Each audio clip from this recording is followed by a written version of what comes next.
In any political struggle, there are those with institutional power and those without. Political violence always occurs between or among these two groups. Now, there are many kinds of power imbalances along lines of gender, race, capital, but today we're going to look at that between citizens and the state.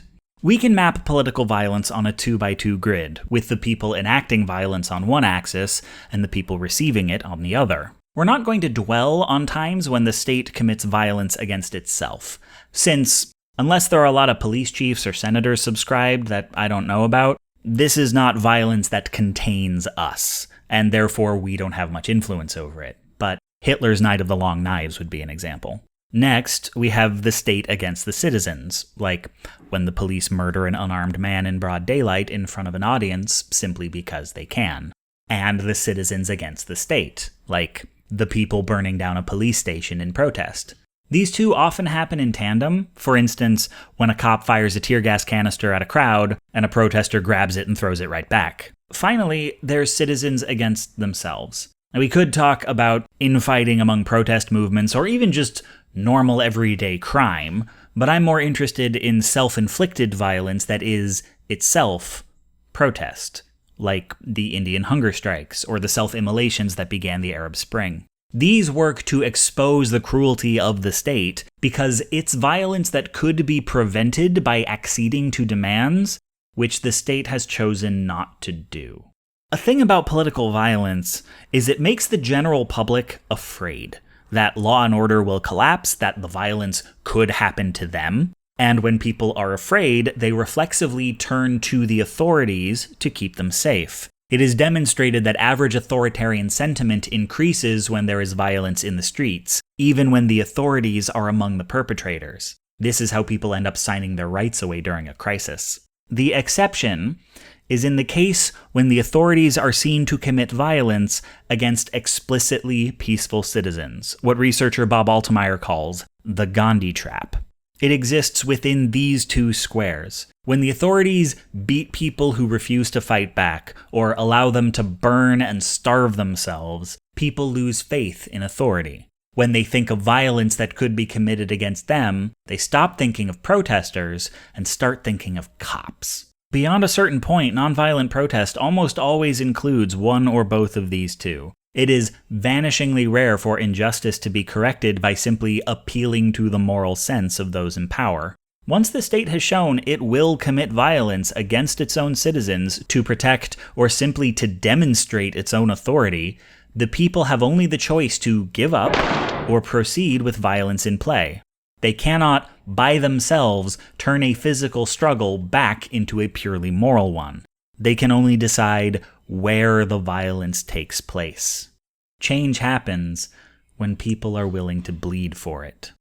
Pacifism is a powerful strategy, but it is, no mistake, the willingness to personally take a bat to the head.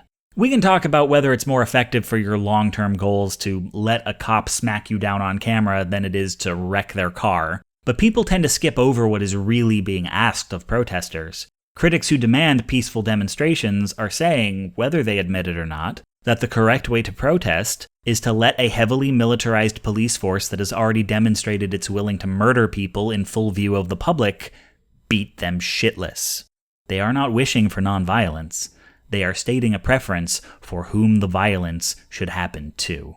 An issue we're facing today in our modern era of filter bubbles and hyperpartisan news networks is the efficacy of the Gandhi trap is deeply in question. The Gandhi trap requires peaceful protesters to suffer in public in order for it to work. And the authorities currently have an unprecedented ability to deny that peaceful protest is taking place or to spin it as a riot.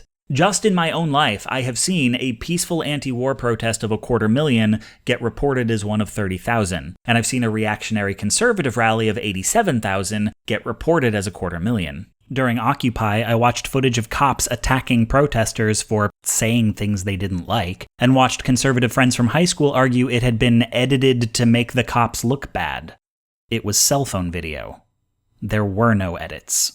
The most iconic photo of the Ferguson protests is widely interpreted as a man throwing a tear gas canister at the cops, when he was in fact throwing it at nobody and away from children. And we have seen counter-protesters beaten with hammers spun as the ones who brought the hammers.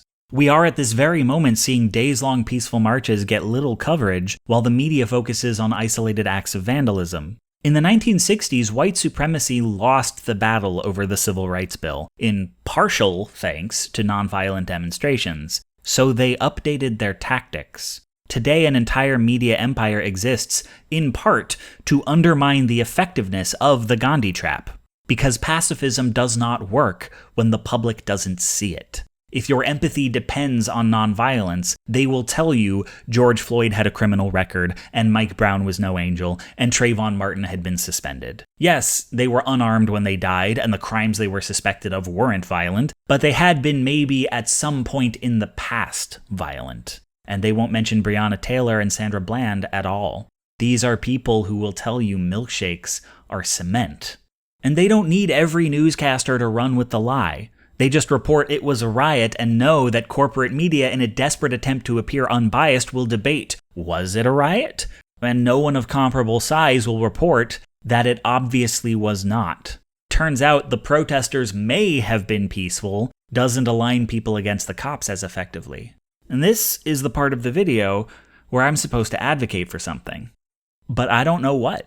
Like any moral person, I want change to happen peacefully through boycotts, sit-ins, and general strikes. But I know enough history to know it's never that simple.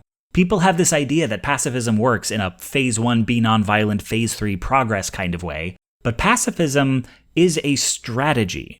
It is almost always part of a larger ecosystem of protest that includes the unpeaceful, and its strongest advocates tend to insist the enemy is not rioters, but injustice.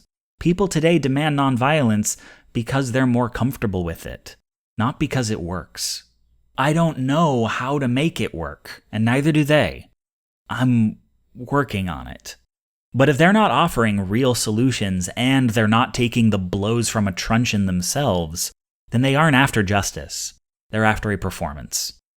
And I don't think that qualifies them to speak on the subject. If we're wrong, why don't you arrest us? Why don't you get out in front of the camera and go on? It's not a matter of being in front of the camera. It's a matter of facing your sheriff and facing your judge. We're willing to be beaten for democracy. And you misuse democracy in the street. You beat people bloody in order that they will not have the privilege to vote.